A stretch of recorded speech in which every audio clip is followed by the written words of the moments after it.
Hello दोस्तों, स्वागत है आपका हमारे YouTube चैनल पर। आप सभी दोस्तों को जय माता दी। नवरात्रि शक्ति पूजा का महापर्व जिसमें देवी दुर्गा के 9 स्वरूपों की पूजा होती है, वहीं तंत्र साधना में 10 महाविद्याओं का विशेष महत्व है।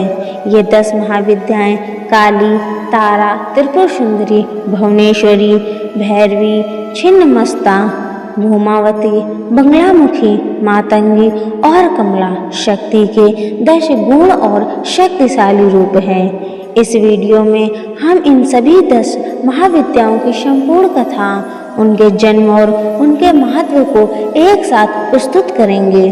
तो बने रहिए हमारे साथ और जानिए इन महान देवियों के रहस्य।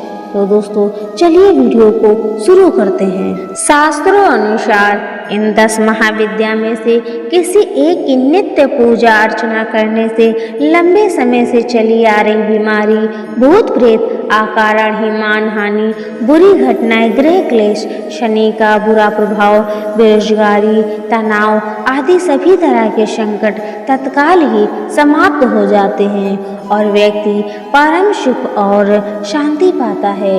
इन माताओं की साधना कल्प वृक्ष के समान शीघ्र फलदायक और सभी कामनाओं की पूर्ण करने में सहायक मानी गई है। पुराणों अनुसार जब भगवान शिव की पत्नी सीता ने दक्ष के यज्ञ में जाना चाहा, तब शिव जी ने वहां जाने से मना किया। इस इनकार पर माता ने क्रोधवश पहले काली शक्ति प्रकट की, फिर 10 दिशाओं में 10 शक्तियां प्रकट कर अपनी शक्ति की झलक दिखला दी। इस अति भयंकरकारी दृश्य को देखकर शिव जी घबरा गए। क्रोध में सती ने शिव को अपना फैसला सुना दिया, मैं दक्ष यज्ञ में जाऊंगी ही, यह तो उसमें अपना हिस्सा लूंगी या उसका विध्वंस कर दूंगी। हार कर शिव सती के सामने आ खड़े हुए। उन्होंने सती से पूछा, कौन है ये?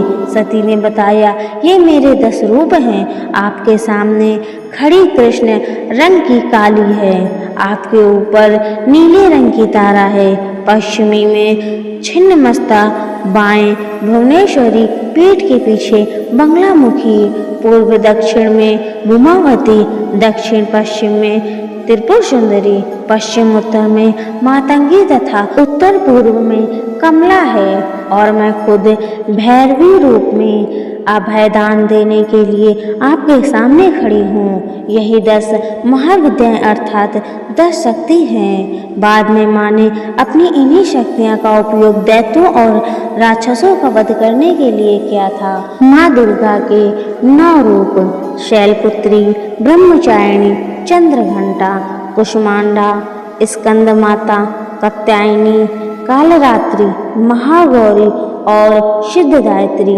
10 महाविद्या काली, तारा, त्रिपुर सुंदरी, भुवनेश्वरी, भैरवी, छिन्नमस्ता, भूमावती, बंगलामुखी, मातंगी और कमला। 10 महाविद्या में काली प्रथम है।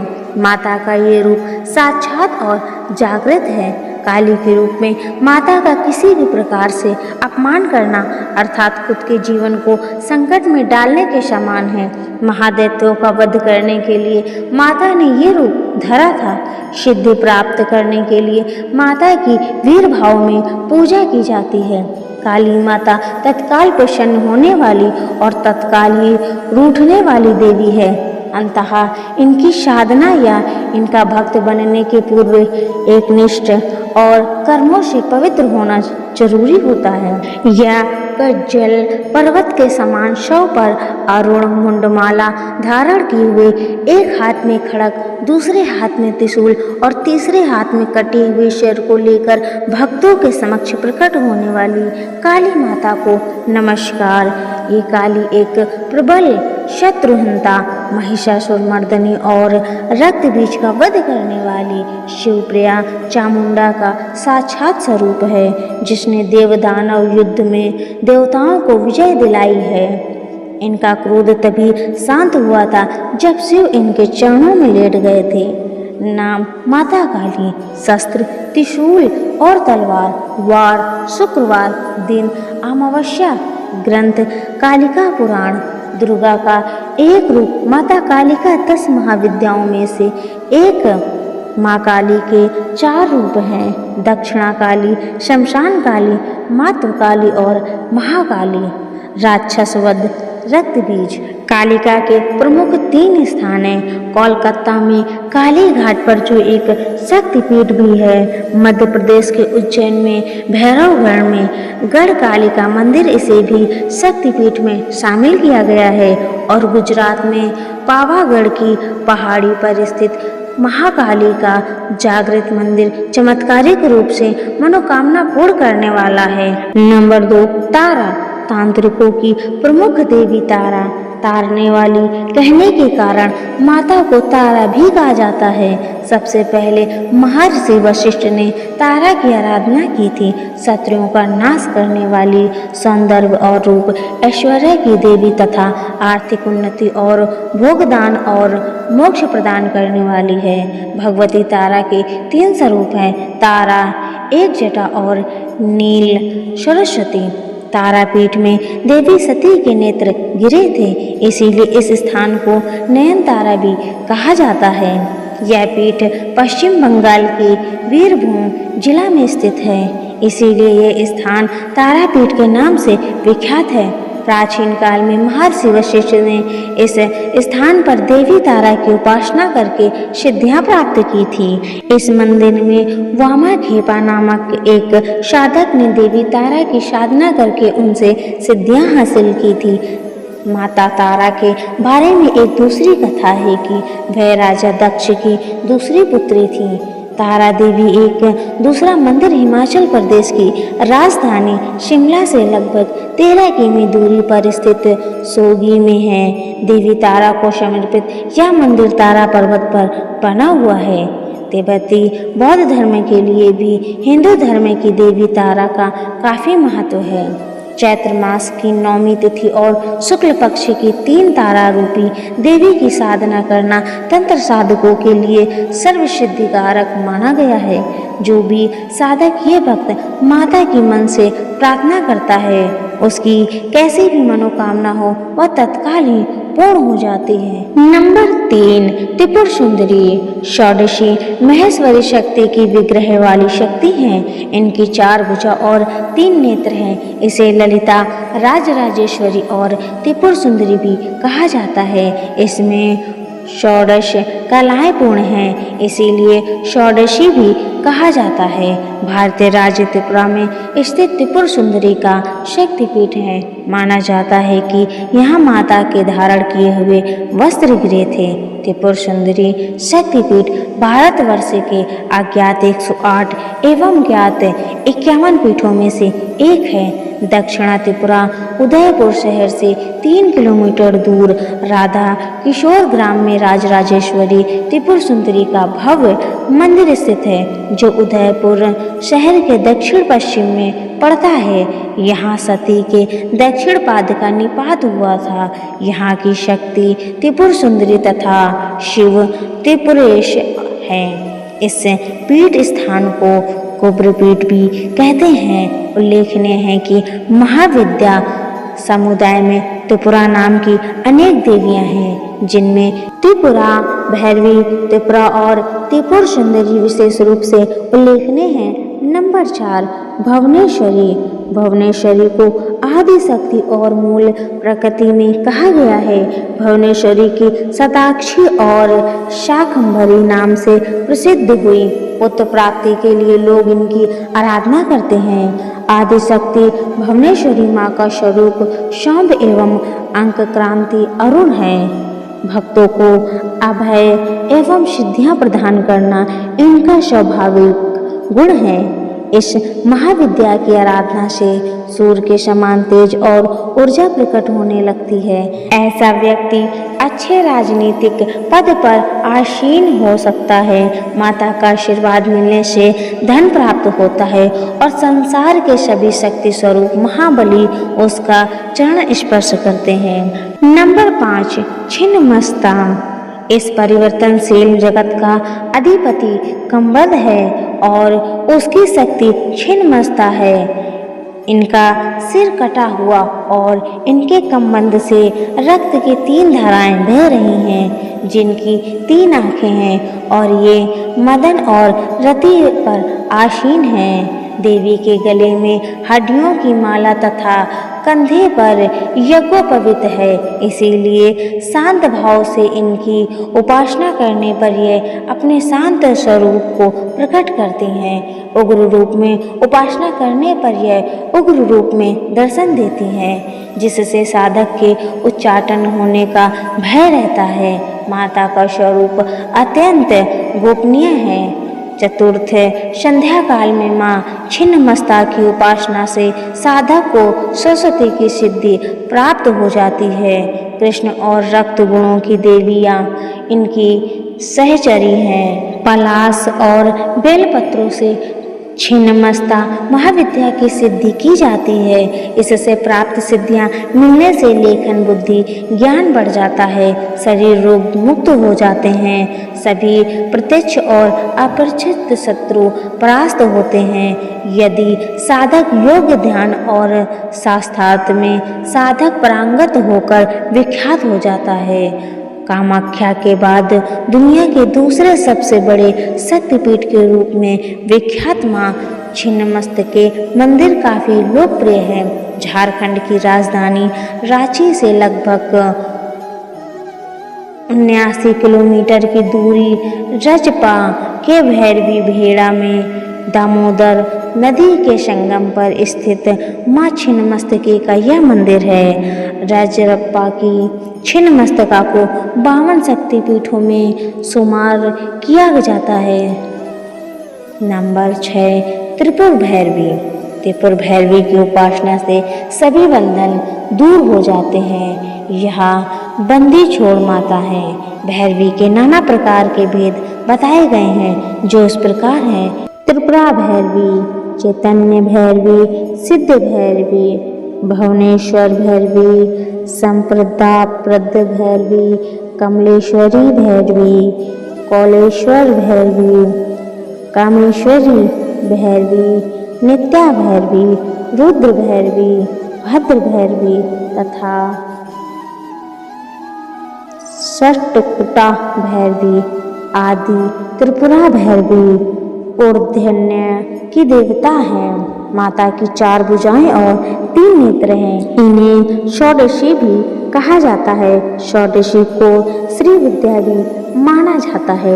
यह साधक को युक्ति और मुक्ति दोनों ही प्रदान करती हैं। इसकी साधना से पौरुष कला निपुण संतान की प्राप्ति होती है। जल थल और नभ में उसका वर्चस्व कायम होता है।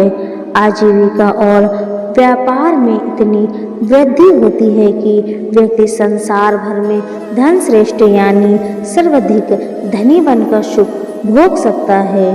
जीवन में काम, सौभाग्य और शरीर सुख के साथ आरोग्य सिद्धि के लिए इस देवी की आराधना की जाती है। इसकी साधना से धन संपदा की प्राप्ति होती है। मनोवांछित वर या कन्या से विवाह होता है। षोडशी का भक्त कभी दुखी नहीं रहता।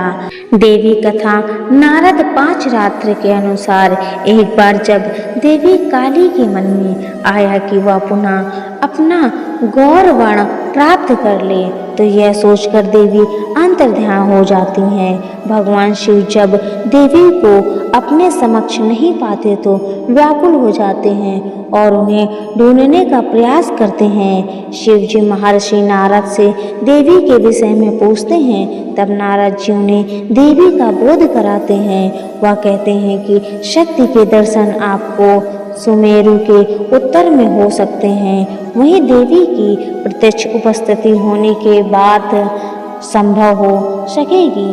तब भोले शिव जी की आज्ञा अनुसार नारद जी देवी को खोजने के लिए वहां जाते हैं। महर्षि नारद जी जब वहां पहुंचते हैं तो देवी से शिव जी के साथ विवाह का प्रस्ताव रखते हैं। यह प्रस्ताव सुनकर देवी क्रुद्ध हो जाती हैं और उनकी देह से एक अन्य षोडशी विग्रह प्रकट होता है और इस प्रकार उससे छाया विग्रह त्रिपुर भैरवी का प्रकट होता है। नंबर 7, भूमावती।